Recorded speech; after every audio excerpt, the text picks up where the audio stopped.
আলহামদুলিল্লাহ, আমরা মিশরের আব্দুল বাসেত খানের নাম, বাতের সাহেবের নাম শুনেছি। তাকে দেখিনি, বাতের সাহেব কেমন তাকে দেখিনি। আব্দুল বাসেত সাহেবের প্রতিচ্ছবি যিনি, বাতের সাহেবের প্রতিচ্ছবি যিনি, আমি ছোটবেলায় তার তেলাওয়াত শুনেছি এবং কি ছাত্র অবস্থায় শুনেছি।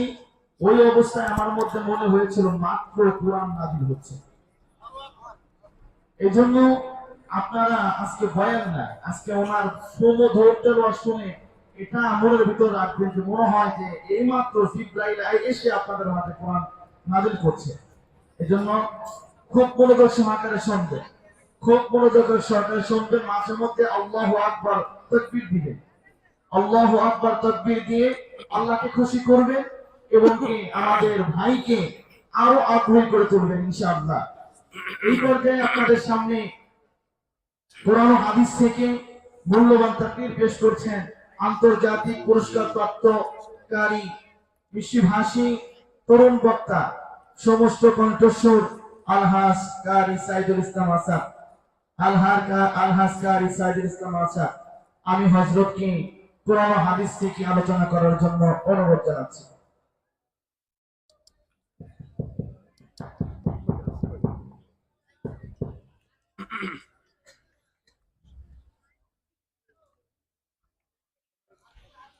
درود شريف اللهم صل على محمد وعلى آل محمد كما صليت على إبراهيم وعلى آل إبراهيم إنك حميد مجيد. اللهم بارك على محمد وعلى آل محمد كما باركت على إبراهيم وعلى آل إبراهيم إنك حميد مجيد.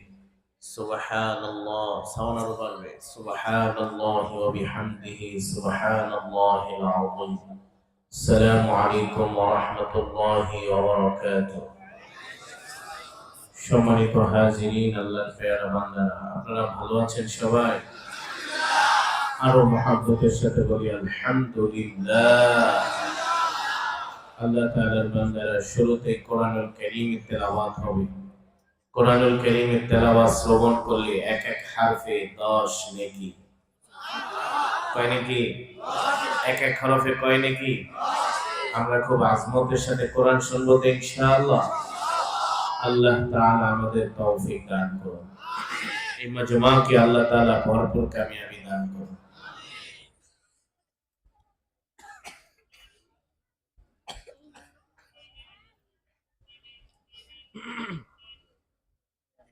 ঢিলে দাও, ঢিলে, ইকো আওয়াজটা ভাসবে।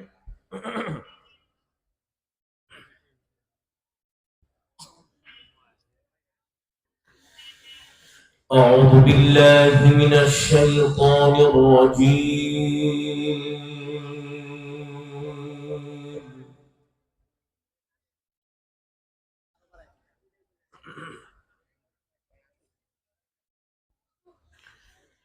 بسم الله الرحمن الرحيم.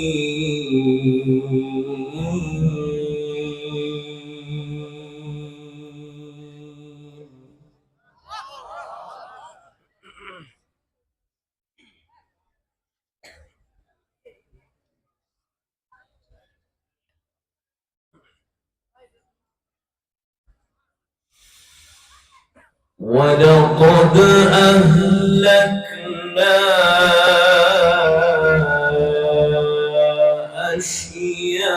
أشياعكم فهل من مدكر.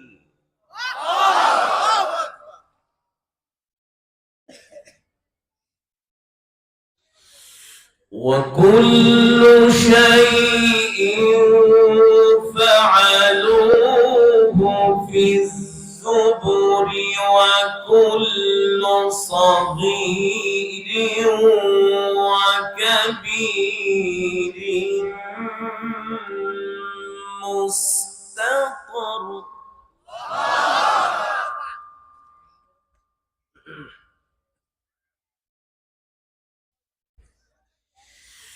إن المتقين للمتقين في جنات ونهر في مقعد صدق عند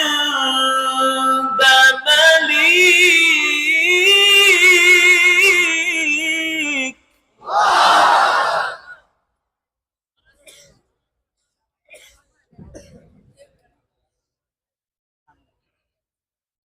في مقعد صدق عند مليك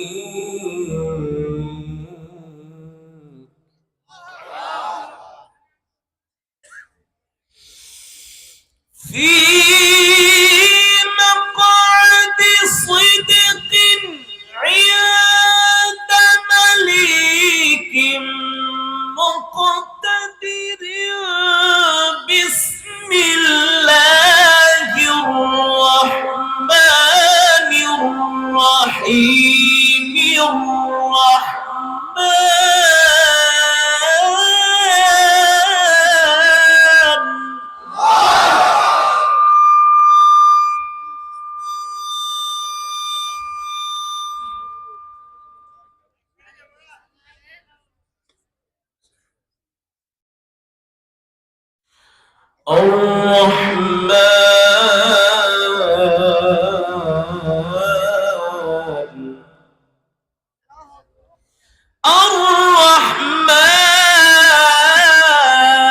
الرحمن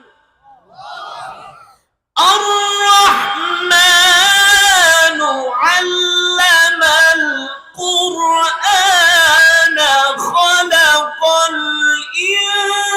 الإنسان علمه البيان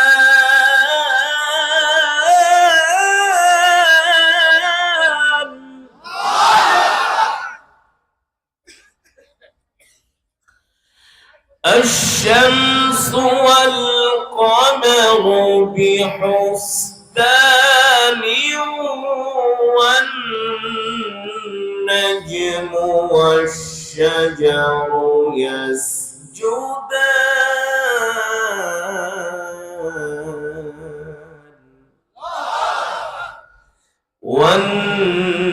والنجم والشجر يسجدان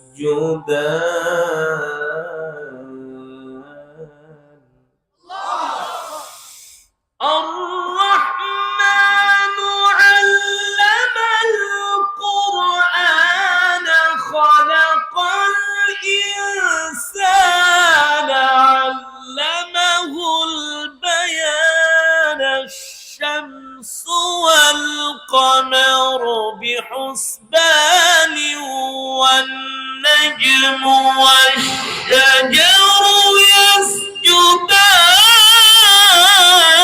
يسجدان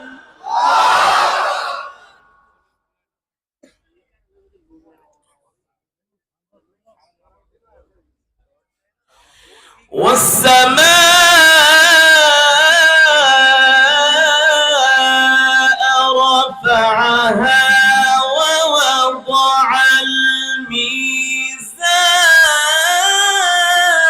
الميزان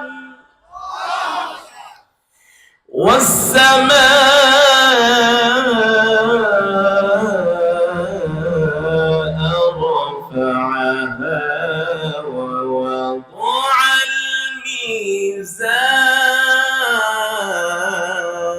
الميزان ألا تطغوا في الميزان وأقيموا الوزن بالقسط ولا تخسروا الميزان والأرض وضعها للأنام فيها فاكهة والنخل ذات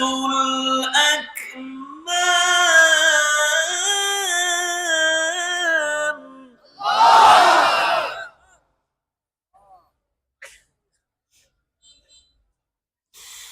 والسماء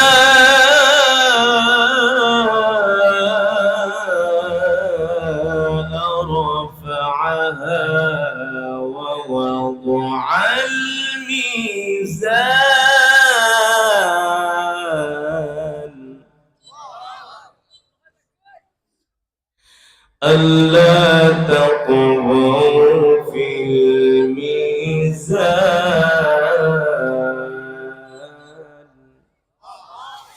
وأقيموا الوزن بالقسط ولا تخسروا الميزان والأرض وضعها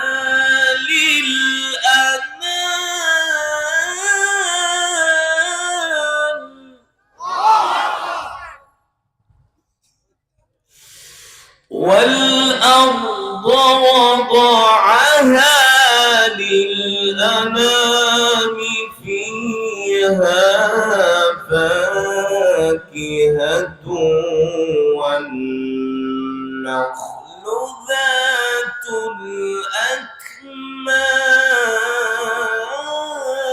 الأكمام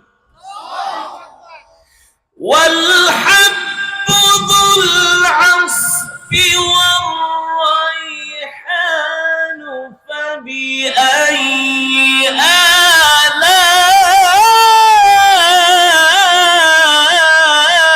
آلاء ربكما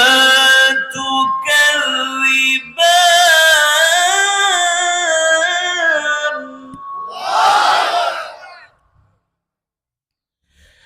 فبأي آلاء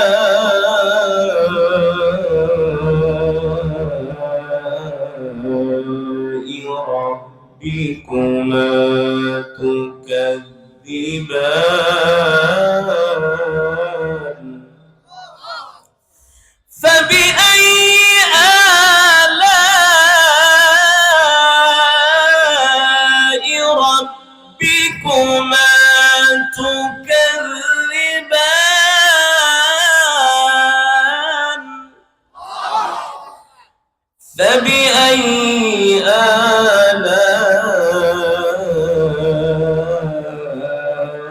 آلاء ربكما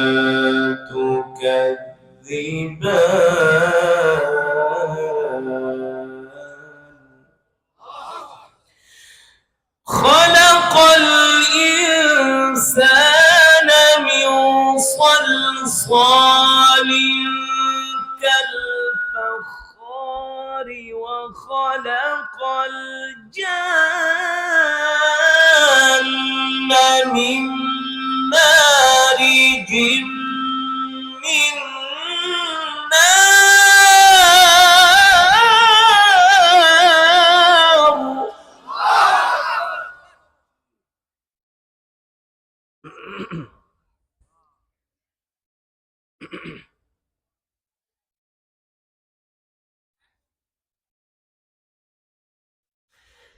فبأي آلاء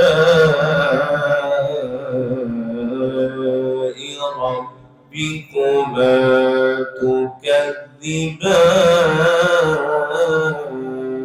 تكذبان فبأي آلاء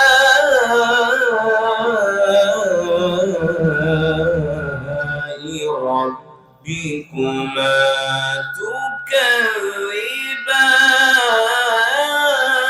تكذبان فبأي آلاء ربكما تكذبان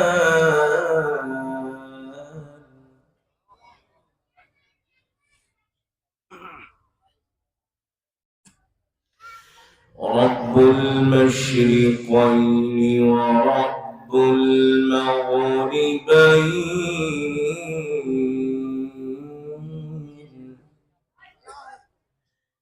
فبأي آلاء ربكما تكذبان تكذبان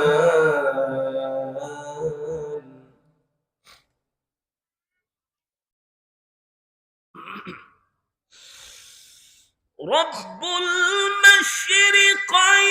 ورب المغربين فبأي آلاء ربكما تكذبان مرج البحرين يلتقيان بينهما برزخ لا يبغيان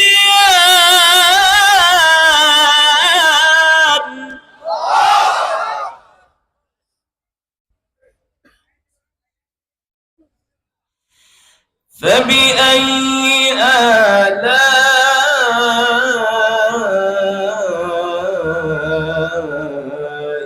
ربكما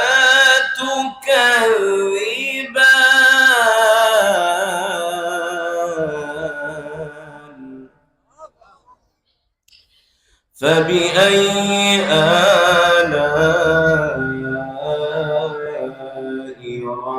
ربكما تكذبان فبأي آلاء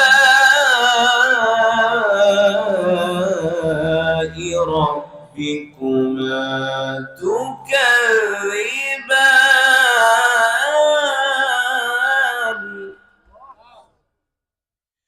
فبأي آلاء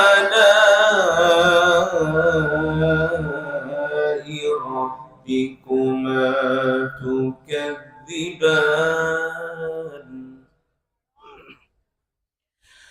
الله أكبر ولله الحمد بسم الله الرحمن الرحيم قل هو الله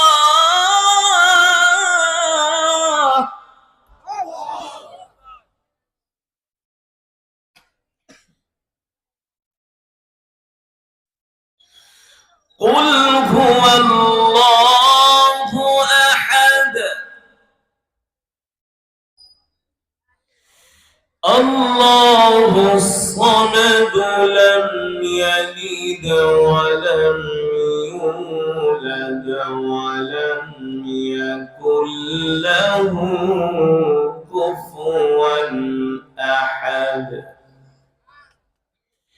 لم يلد ولم يولد ولم يكن له كفوا أحد بسم الله الرحمن الرحيم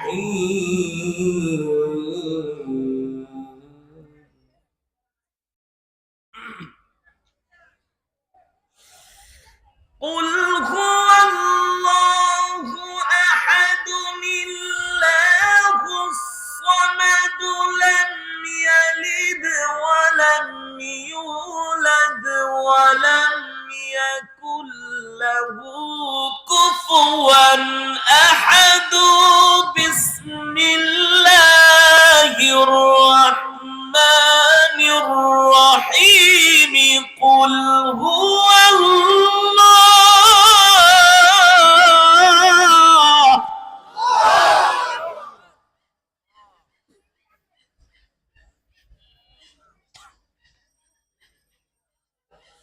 بسم الله الرحمن الرحيم قل هو الله أحد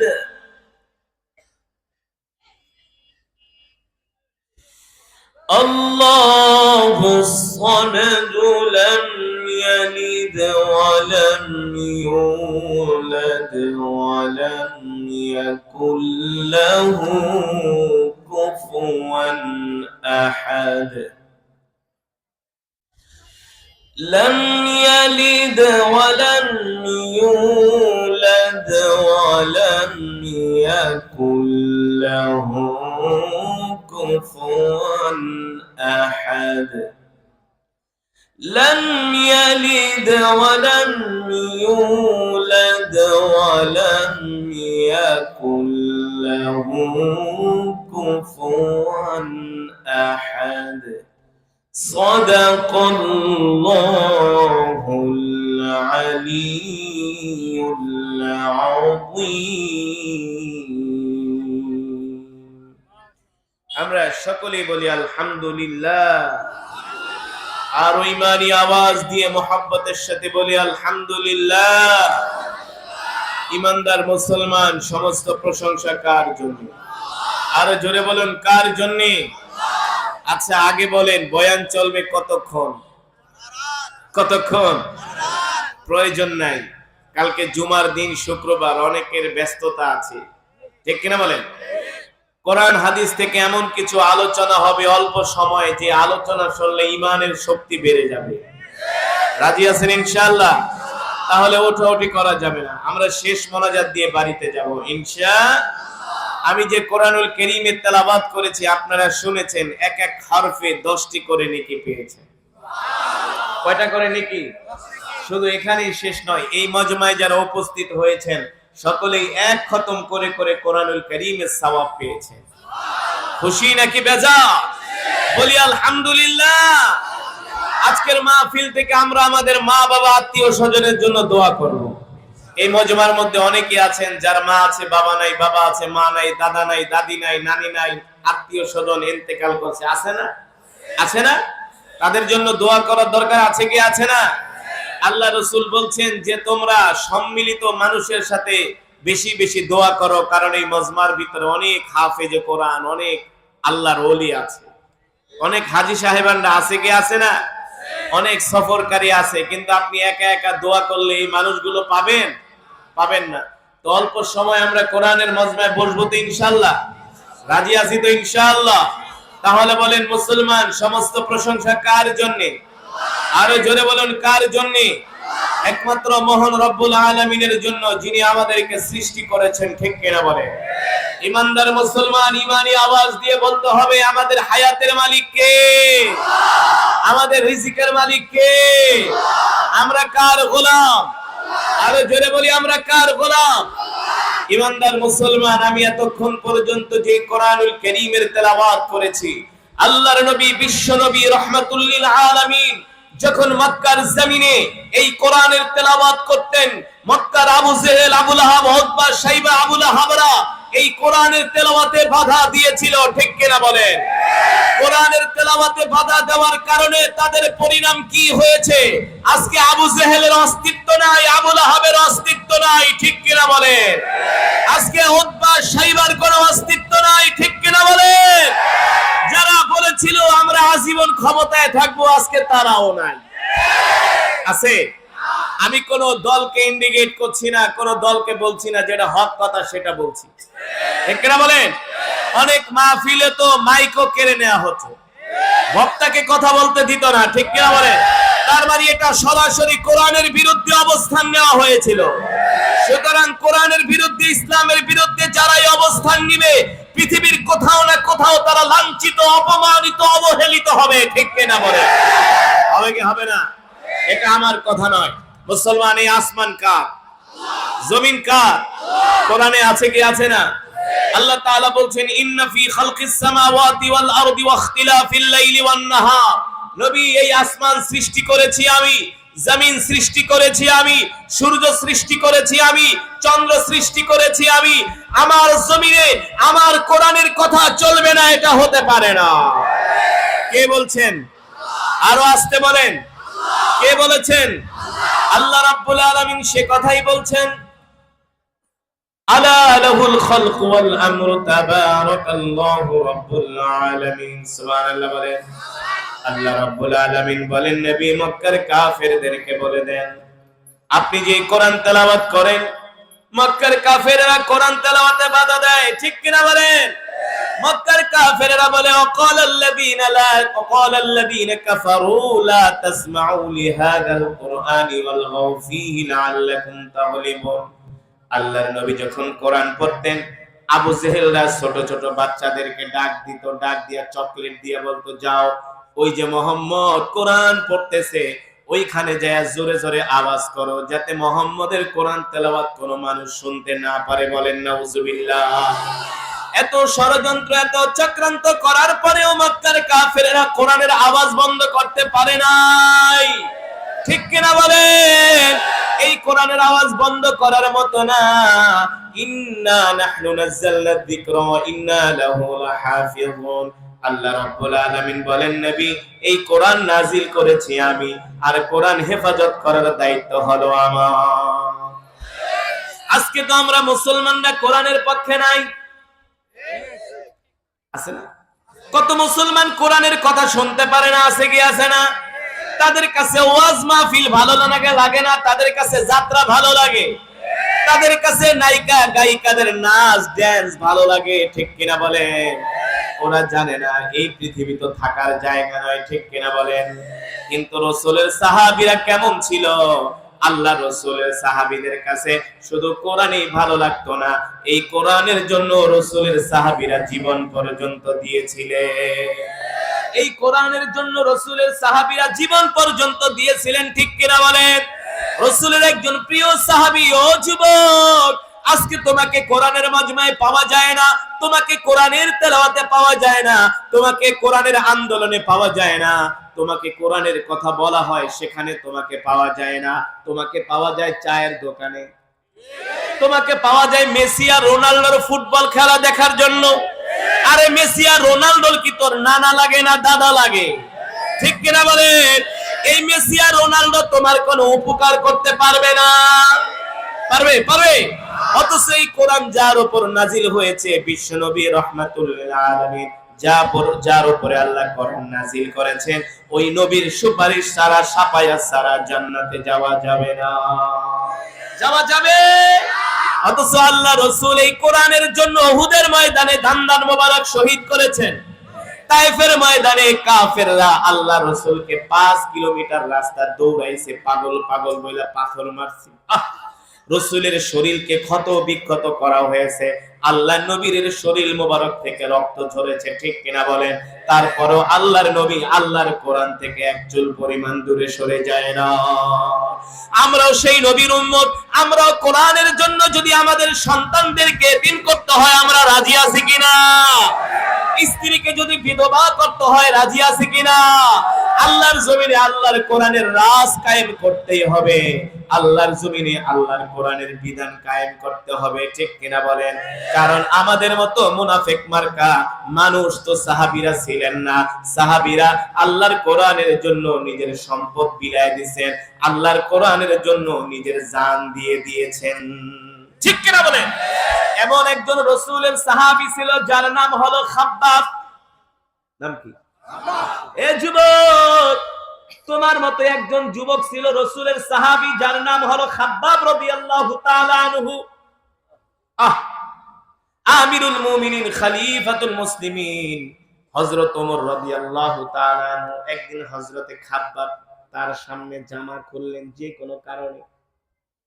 আল্লাহ রাসূলের কলিজার টুকরা, নয়নের মণি, রাসূলের শ্বশুর, মুসলমানদের দ্বিতীয় খলিফা আমিরুল মুমিনিন হযরত ওমর, কে?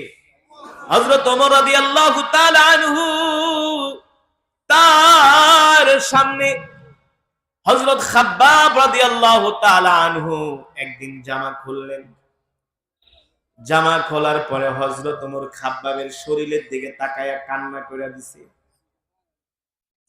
এ খাব্বাব, তোমার শরীরের এই অবস্থা কেন? আমি তো এই দুনিয়াতে অনেক যুবক দেখেছি যাদের শরীর হলো হৃষ্টপুষ্ট, যাদের দেখতে কত সুন্দর সুদর্শন, যাদের স্বাস্থ্য এত ভালো, কিন্তু তোমার কোমরটা এত চিকন কেন? তোমার শরীরের ভিতরে অজস্র বড় বড় গর্ত দেখা যায়। কি দেখা যায়? শরীরের মধ্যে গর্ত হয়ে গেছে, গর্ত। হযরতে খাব্বাবের কোমরটা একেবারে চিকন, শরীরটা একেবারে শুকিয়ে কাঠ হয়ে গেছে, আর পিঠের মধ্যে, কোমরের মধ্যে, শরীরের অসংখ্য জায়গায় বড় বড় গর্ত, বড় বড় গর্ত হয়ে গেছে। মনে হয় পানি ঢেলে দিলে পানি আর ছড়বে না, এমন গর্ত হয়ে গেছে। হযরত ওমর বললেন, এ খাব্বাব, তোমার শরীরের এই অবস্থা দেখে তো আমি সহ্য করতে পারি না। খাব্বাব, বলো বলো তোমার শরীরের এই অবস্থা কেন হলো? হযরত খাব্বাব বলে, আমিরুল মুমিনিন, খলিফাতুল মুসলিমিন হযরত ওমর, শোনেন, আমি একমাত্র ইসলাম গ্রহণ করার কারণে কাফেররা আমার উপরে এমন নির্যাতন করেছে। একমাত্র ইসলাম গ্রহণ করার কারণে কাফেররা আমার উপর এমন নির্যাতনের স্ট্যাম্প রুলার চালিয়েছেন, এমন ভাবে আমার উপর নির্যাতন করেছেন। আমার কোনো অন্যায় ছিল না। আমি ইসলাম গ্রহণ করার পরে আল্লাহ রাসূলের কাছে কোরআন শুনতে আসতাম। কোথায়? আজকে যে আপনারা কোরআন শুনতে আসছেন, কেউ কি বাধা দিছে? হ্যাঁ, কেউ বাধা দেয় নাই। মাত্র রাত 12টা 12:30 বাজে, এখনই আপনাদের তাড়াহুড়া শুরু হয়ে গেছে। অথচ এমনও কিন্তু ইতিহাস আছে, আপনারাই কিন্তু রাত 3টা পর্যন্ত জেগে জেগে ফুটবল খেলা দেখছেন। ওই সময় কেন বাড়িতে গেলেন না? মশার কামড় খাইছেন, বৃষ্টি হয়েছে, বৃষ্টির ভিতরে বৈশা বৈশা ভিজা ভিজা খেলা দেখছেন। আবার মনে মনে কইছেন, যদি আরো 20টা মিনিট খেলাটা বাড়তো, যদি একটা ট্রাই বেকার হইতো, আর যদি 20টা মিনিট, ইস খেলাটা বাড়তো রে, কি মজার খেলা না। অথচ কোরআনের মজমায় এসে থাকতে চান না, বাসায় যাওয়ার জন্য পেরেশান হয়ে গেছেন। ও যুবক, ও মুসলমান। অথচ রাসূলের সাহাবী হযরত খাব্বাব রাদিয়াল্লাহু তাআলা আনহু ইসলাম গ্রহণ করার কারণে, কোরআন শোনার কারণে কাফেররা তার উপরে এমন অত্যাচার করেছে। হযরত ওমর বলে, খাব্বাব রে, কাফেররা তোমার উপর কেমন ভাবে অত্যাচার করেছে আমাকে একটু বলো। হযরত খাব্বাব বলতেন, ওমর, আমিরুল মুমিনিন শোনে, কাফেরেরা বড় বড় কয়লার ভিতরে আগুন দিত, এমন বড় বড় গাছের কয়লার ভিতরে আগুন দিত। সেই কয়লার ভিতরে আগুন দিয়ে যখন কয়লাগুলো উত্তপ্ত হতো, ওই যে ছুরি বানায়, দাও বানায়, দেখছেন না কামারেরা কেমন করে কয়লাগুলোকে তারা একেবারে আগুনের মতো বিষাক্ত করে ফেলে। আগুনের স্ফুলিঙ্গ ওই কয়লা থেকে ওরে, এমন ভাবে তারা কয়লাগুলোকে আগুন দিয়া কয়লাগুলোকে অঙ্গার করে ফেলতো। খাব্বাব বলেন, তারপরে কয়লাগুলো বিছাতো মাটির মধ্যে, কোন একটা শক্ত পাত্রের মধ্যে ওই কয়লাগুলো বিছাতো। ওই কয়লাগুলো বিছানোর পরে আমাকে হাত পা বেঁধে তারা আমাকে চিৎ করে ওই কয়লার মধ্যে শোয়ায়া দিত। আর প্রতিটা কয়লা আমার শরীরের গোস্তের মধ্যে পুরে পুরে ঢুকতো, আর আমি বুঝতে পারতাম এক একটা কয়লা আমার শরীরের ভিতরে বিদ্ধ হচ্ছে। ওই কয়লার আগুনে আমার শরীরের রক্তগুলো, চর্বিগুলো গলে গলে সেই কয়লাগুলো একেবারে নিভে যেত। এমন ভাবে শরীরের প্রতিটি জায়গার মধ্যে আমাকে এইভাবে নির্যাতন করা হতো। হযরত ওমর শুধু এখানেই শেষ না, তারা লোহার রড গরম করে করে আমার শরীরের মধ্যে সেকা দিত, আবার লোহার রড দিয়ে আমাকে পিটাতো। শুধু এখানেই শেষ নয়, ওমর আমাকে মাঝে মাঝে পাগলা ঘোড়ার সাথে বেঁধে দিত, পাগলা ঘোড়ার পায়ের সাথে বেঁধে দিত। উত্তপ্ত মরুভূমির মধ্যে দিয়া ঘোড়া দৌড়াতো, আর পাথরের সাথে লেগে লেগে আমার শরীরের গোস্তগুলো খসে যেত। আল্লাহ, এমন ভাবে আমার উপর নির্যাতন করেছে ওমর। এমন ভাবে নির্যাতন করার পরেও আমি খাব্বাব ইসলাম থেকে এক চুল পরিমাণ দূরে সরে আসি না। হযরত খাব্বাব বলে, ওমর, ওমর, কাফেররা আমার উপর এমন নির্যাতন করতেছে, আমি আর নির্যাতন সহ্য করতে পারি না। আমি নির্যাতন সহ্য করতে না পেরে, অত্যাচার সহ্য করতে না পেরে আমি পাগল পারা হয়ে গেছি। কি করব, কোথায় যাব? এই নির্যাতন তো আমার আর সবার মতো না, কারণ আমার পুরাটা শরীর তারা ক্ষত বিক্ষত করে ফেলেছে। ঠিক কিনা বলে? বর্তমানেও যারা কোরআনের কথা বলে তাদের উপর নির্যাতন হয় কি হয় না? জোরে বলেন, হয় কি হয় না? যারা ইসলামের পক্ষে থাকে তাদের উপর নির্যাতন হয় কি হয় না? তারপরে হতাশ হওয়া যাবে না। আল্লাহ তাআলা বলছেন, লা তাহজান ইন্নাল্লাহা মা'ানা, তোমরা ভয় পাও না, আমি আল্লাহ তোমাদের সাথে আছি। ঠিক কিনা বলে? এই পৃথিবীর জমিনে প্রতিটা ইঞ্চি ইঞ্চি মাটিতে কালেমার পতাকা উড়বে, উড়বে কি উড়বে না? সারা পৃথিবীতে ইসলাম প্রতিষ্ঠা হবে ইনশাআল্লাহ। পৃথিবীর প্রতিটা ইঞ্চি ইঞ্চি মাটিতে কোরআনের আইন প্রতিষ্ঠা হবে, ঠিক কিনা বলে? সেই দিন আর মানুষের কোনো দুঃখ দুর্দশা থাকবে? কোনো দুঃখ দুর্দশা থাকবে না। তখন আর সবলরা দুর্বলের উপর অত্যাচার করতে পারবে না, ঠিক কিনা বলে? তখন আর সবলরা দুর্বলের উপর অত্যাচার করতে পারবে না, এতিমের হক নষ্ট করতে পারবে না, গরিবের হক মারতে পারবে না, ঠিক কিনা বলে? এই পৃথিবীতে যদি একমাত্র শান্তি প্রতিষ্ঠা করতে হয়, আল্লাহর কোরআনের আইন ছাড়া বিকল্প কোনো পথ নয়। আছে?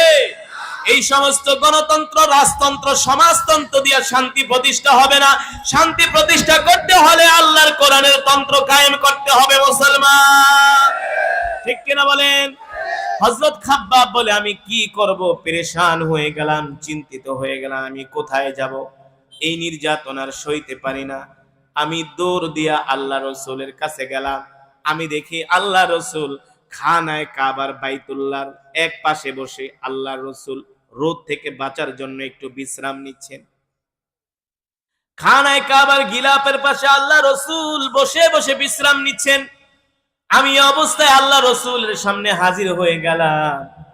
খাব্বাব বলেন, আল্লাহর নবী আমাকে দেখে বুঝতে পারলেন আমার এই শরীরের অবস্থা, কারণ নবী তো বুঝে, তিনি তো রাহমাতুল লিল আলামিন, ঠিক কিনা বলেন? তিনি তো দয়ার সাগর, মায়ার সাগর।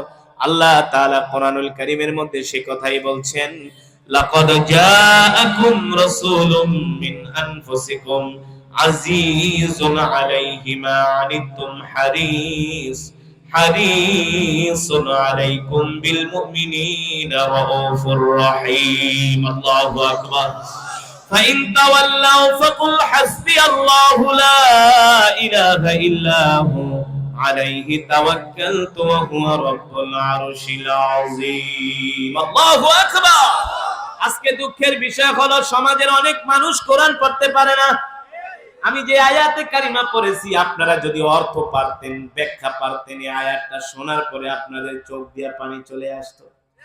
এই আয়াতের মধ্যে আল্লাহ তাআলা বলছেন, এই দুনিয়ার মানুষ, তোমাদের মধ্য থেকে আমি তোমাদের জন্য এমন একজন রাসূল পাঠাইছি, এমন একজন নবী পাঠিয়েছি, যে নবী কিনা তার জীবনের চেয়েও তোমাদেরকে ভালোবাসে। খাব্বাবের এই দৃশ্য দেখে আল্লাহ রাসূলের আর বুঝতে বাকি নাই, ঠিক কিনা বলে? হযরত খাব্বাব রাদিয়াল্লাহু তাআলা আনহুর দৃশ্য দেখে আল্লাহ রাসূলের আর বুঝতে বাকি নাই। হযরত খাব্বাবের শরীরটা ক্ষত বিক্ষত হয়ে গেছে, কয়লার আগুনে পুড়ে পুড়ে আঙ্গার হয়ে গেছে, শরীরের মধ্যে গর্ত পড়ে গেছে। আল্লাহ রাসূলের দিকে ডাক দিয়া হযরত খাব্বাব রাদিয়াল্লাহু তাআলা আনহু বলেন, ওগো আল্লাহর নবী, আর সইতে পারি না, আর সইতে পারি না। কাফেরদের নির্যাতন, কাফেরদের অত্যাচার আর সহ্য করতে পারি না। আপনি আমাদের জন্য আল্লাহ তাআলার কাছে দোয়া করেন, আল্লাহ তাআলা যেন এই অবস্থা থেকে আমাদেরকে বাঁচান। আল্লাহ নবী ডাক দিয়া বলে, খাব্বাব রে, হতাশ হও না, পেরেশান হও না, আল্লাহর উপরে সবর করো, ধৈর্য ধরো, এই বিপদ, এই মুসিবত আমাদের উপরে থাকবে না। এ খাব্বাব, তুমি কি জানো না, আমাদের আগে যারা দ্বীনের দাওয়াত দিয়েছে, কাফের মুশরিক বেঈমানেরা বড় বড় গর্ত করে মানুষদেরকে সেই গর্তের মধ্যে ঢুকিয়ে মাটি চাপা দিয়া তাদের উপর নির্যাতন করা হয়েছে, জুলুম করা হয়েছে, ঠিক কিনা বলেন? খাব্বাব, আজকে তোমার উপর যে অত্যাচার হচ্ছে, আমার উপর যে অত্যাচার হচ্ছে, আমাদের পূর্ববর্তী যারা ছিলেন, যারা দ্বীনের কথা বলেছে, কোরআনের কথা বলেছে, তাদের উপরেও কাফের মুশরিক বেঈমানেরা এইভাবে অত্যাচার করেছে, ঠিক কিনা বলে? আজকে আমরা মুসলমানরা হতাশ হয়ে যাই, পেরেশান হয়ে যাই। আজকে আমরা কোরআনের কথা শুনতে চাই না, দ্বীনের কথা শুনতে চাই না। অথচ আল্লাহ রাসূলের সাহাবীরা কেমন ছিলেন, আল্লাহ তাআলা কোরআনের মধ্যে সে কথাই বলছেন। আল্লাহ রাসূল বলেন, মিন আসহাবিকান নুজুম ইত্তাদাইতুম ইহতাদাইতুম। এ দুনিয়ার মানুষেরা, এ আমার উম্মতেরা, তোমরা আমার প্রতিটা সাহাবীকে অনুসরণ করো, তোমরা আমার প্রতিটা সাহাবীকে অনুসরণ করো। দেখো, আমার প্রতিটা সাহাবী তোমাদের জন্য তারকা তুল্য।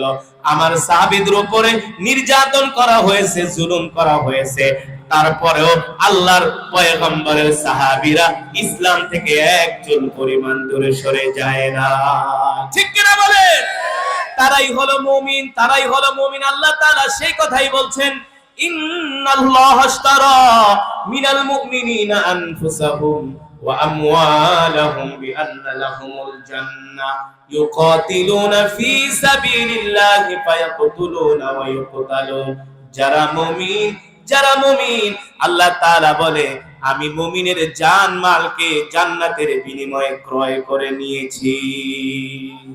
যারা মুমিন হবে আল্লাহ তাআলা বলছেন তাদের জান মালকে আমি জান্নাতের বিনিময়ে ক্রয় করে নিয়েছি। কারণ এই দুনিয়াতে কত অশান্তি, জান্নাতে কোনো অশান্তি নাই। আছে? জান্নাতে কোনো রোগ নাই, জান্নাতে জ্বর নাই, ঠান্ডা নাই, কাশি নাই, গ্যাস্ট্রিকের ব্যথা নাই।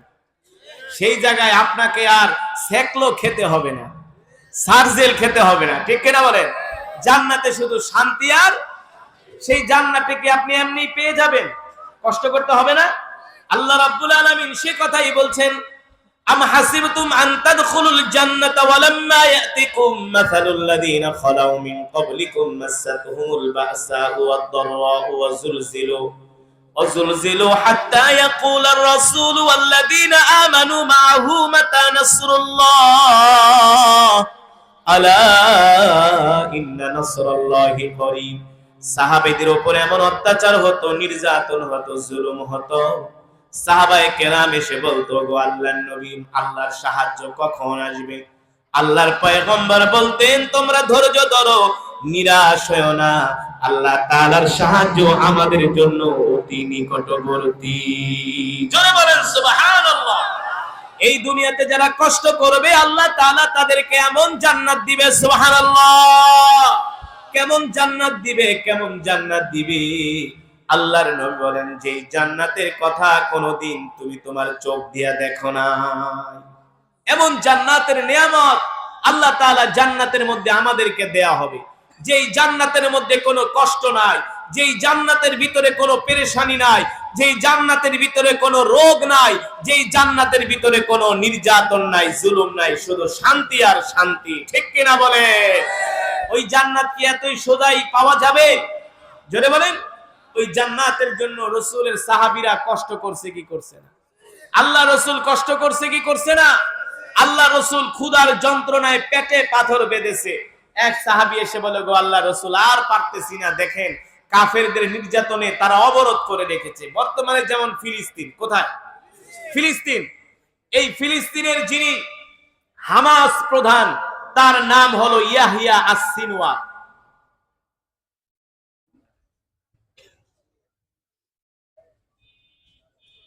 হামাস প্রধানের নাম শুনেছেন? এই গত 2 সপ্তাহ আগে তিনি শহীদ হয়েছে।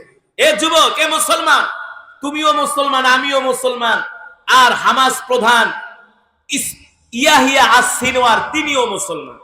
দেখেন আল্লাহ তাআলা এই সমস্ত মুমিনদের সম্পর্কেই বলেছেন, ইন্নাল্লাহা আশতারা মিনাল মুমিনিনা আনফুসাহুম ওয়া আমওয়ালাহুম বিআন্না লাহুমুল জান্নাহ। আল্লাহ তাআলা বলছেন, আমি মুমিনের জান মালের বিনিময়ে আমি তার থেকে জান্নাতকে বিক্রি করেছি। সুবহানাল্লাহ বলেন। আল্লাহ তাআলা বলে, তুমি যদি মুমিন হও, তোমার কাছে আমি আমার জান্নাতটা বিক্রি করছি। কিসের বিনিময়ে? তোমার জান আর তোমার মালের বিনিময়ে। ঠিক কিনা বলেন? এই যে ইয়াহিয়া সিনওয়ার হামাস প্রধান, বয়স হলো 65 বছর। কত বছর? যুদ্ধ শুরু হয়েছিল 1.5 বছর আগে। ঠিক কিনা বলেন? হামাসের 40,000 সদস্য, তারা পৃথিবীর পরাশক্তি ইসরায়েলের সাথে যুদ্ধ শুরু করে দিয়েছিল 1.5 বছর আগে। ইসরায়েলের প্রধানমন্ত্রী বেনিয়ামিন এই শয়তানের কথা মুখ দিয়েও আসে না, কারণ হারামজাদা তো, ওর কথা মুখ দিয়েও আসতে চায় না। বেনিয়ামিন নেতানিয়াহু, ঠিক কিনা বলেন? এই হারামজাদা শয়তান যখন হামাস হামলা করে, নেতানিয়াহু বলেছিল, আমরা হামাসের সাথে 1 সপ্তাহ যুদ্ধ করে বিজয় অর্জন করব। 1 সপ্তাহ তো দূরের কথা, 1 মাস তো দূরের কথা, 6 মাস, 1 বছর, আজকে 1.5 বছর হয়ে যায় হামাসের সাথে যুদ্ধ করে কোনো কুল কিনারা পায় না। কারণ হামাসের সদস্যরা হলো মুমিন। ঠিক কিনা বলে? তারা আল্লাহ ছাড়া কাউকে ভয়, আল্লাহ ছাড়া কারো সামনে তারা মাথা নত করে। যদি করতো তাহলে তো এতদিন যুদ্ধ বন্ধ হয়ে যেত। আজকেও ফিলিস্তিনে ইসরায়েলের 60টা ট্যাঙ্ক ধ্বংস করা হয়েছে। এক একটা ট্যাঙ্কের মধ্যে 5 জন করে ইসরায়েলি সৈন্য থাকে। তাইলে এবার বোঝেন 60টা ট্যাঙ্কের ভিতরে কতগুলো হারামজাদা ইহুদি আজকে মরছে, জাহান্নামে গেছে। বলেন আলহামদুলিল্লাহ। আমরা মাঝে মাঝে এই সংবাদ চাই, ঠিক কিনা বলেন? আল্লাহ মাঝে মাঝে আমাদেরকে এই সংবাদ দিও, আর ওই যুদ্ধে আমাদেরকেও শরীক হওয়ার তৌফিক দাও বলি আমিন। আমরা চাই কি চাই না? যেটা বলছিলাম, মুমিন কাকে বলে? জান্নাতটা তো আর এমনি পাইবেন না। শুধু নামাজ রোজা করেই যদি জান্নাত পাইতেন, তাহলে আল্লাহ রাসূল 63 বছর জিন্দেগিতে 27 বার যুদ্ধের ময়দানে অংশগ্রহণ করত না। ঠিক কিনা বলেন? আল্লাহ রাসূল 63 বছর জিন্দেগিতে সরাসরি 27 বার যুদ্ধের ময়দানে অংশগ্রহণ করেছেন। সুবহানাল্লাহ বলেন। যেটা বলছিলাম, হামাস প্রধান যার নাম হলো ইয়াহিয়া আস-সিনওয়ার, যার বয়স হলো 65 বছর।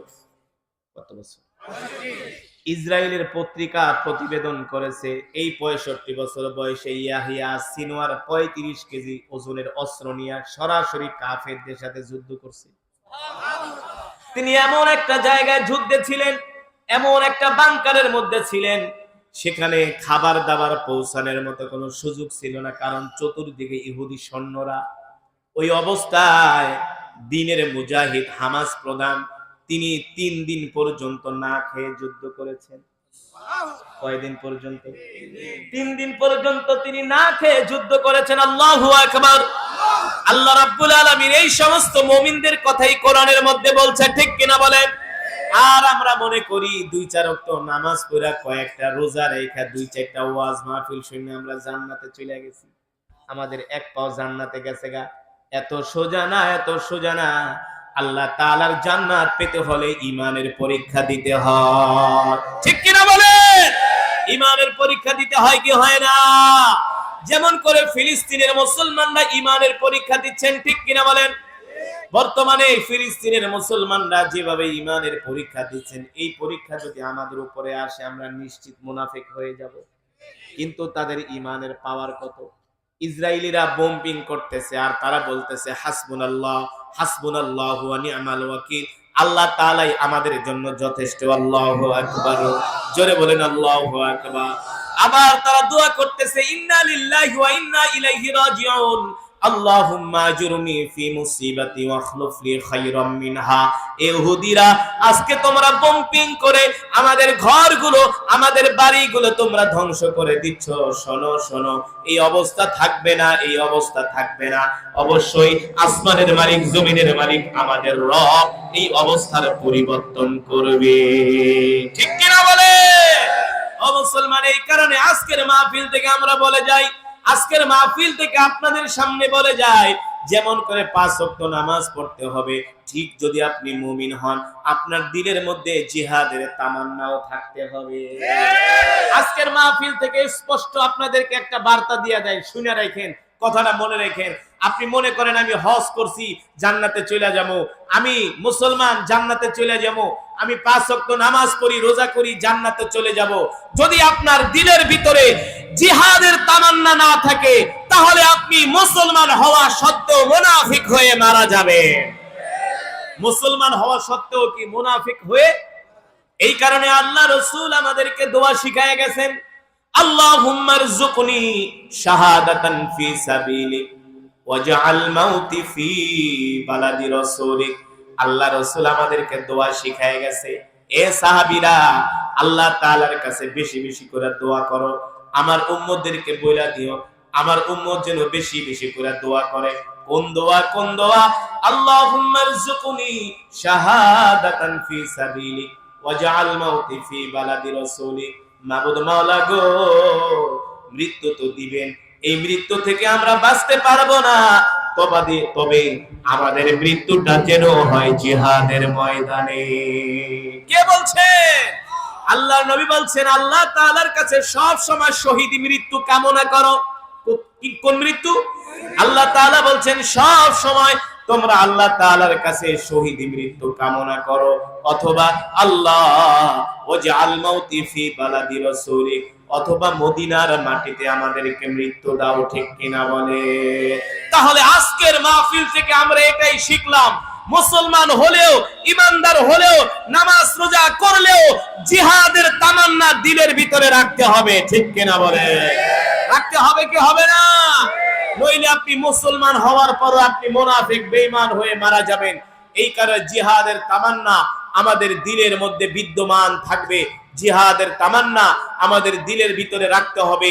আর আল্লাহ তাআলার কাছে দোয়া করতে হবে, আল্লাহ মৃত্যু তো দিবেন, এই মৃত্যুটা আমাদেরকে শহীদি মৃত্যু দিয়েন, অথবা মদিনার মাটিতে আমাদেরকে মৃত্যু দিয়েন, ঠিক কিনা বলেন? তাহলে আজকের মাহফিল থেকে আপনাদেরকে উদাত্ত আহ্বান, আজকের মাহফিলে এসে আপনারা খুশি নাকি বেজার? খুশি নাকি বেজার? কে কে খুশি হাত উঠে আল্লাহ তাআলাকে দেখান। মাশাআল্লাহ, লিল্লাহি তাকবীর। হাত নামাবেন না, হাত নামাবেন না, হাত সোজা করে রাখেন, বলেন আল্লাহ আল্লাহ। আমাদেরকে কবুল করে নেন, আমাদেরকে আল্লাহ আপনি দ্বীনের জন্য কবুল করে নেন, আমাদের জীবনটাকে আল্লাহ ইসলামের জন্য কবুল করে নেন, বলি আমিন। হাত নামান। আমরা আল্লাহর কাছে এই দোয়া করি কি করি না? তাহলে আজকের মাহফিলে যারা আসছেন সকলেই 5 ওয়াক্ত নামাজ পড়বেন, পড়বেন তো ইনশাআল্লাহ? পড়বেন তো ইনশাআল্লাহ? নামাজ কয় ওয়াক্ত? আরো জোরে বলেন। আগে বলতে হবে নামাজ, তারপরে অন্য কাজ। আগে নামাজ, তারপরে 5 ওয়াক্ত নামাজ জামাতের সাথে আদায় করবেন। আর যে মাদ্রাসার উদ্যোগে মাহফিল, এই মাদ্রাসা নুরানি হাফিজিয়া মডেল মাদ্রাসা, এই মাদ্রাসায় মাইকালারে তুই তো আজকে বহুত জ্বালাইছিস। এই মাদ্রাসার আমাদের মাদ্রাসায় পুরুষ শাখার পাশাপাশি মহিলা শাখা খোলা হয়েছে। এই মাদ্রাসায় নুরানি হাফিজিয়া মডেল মাদ্রাসা, এই মাদ্রাসায়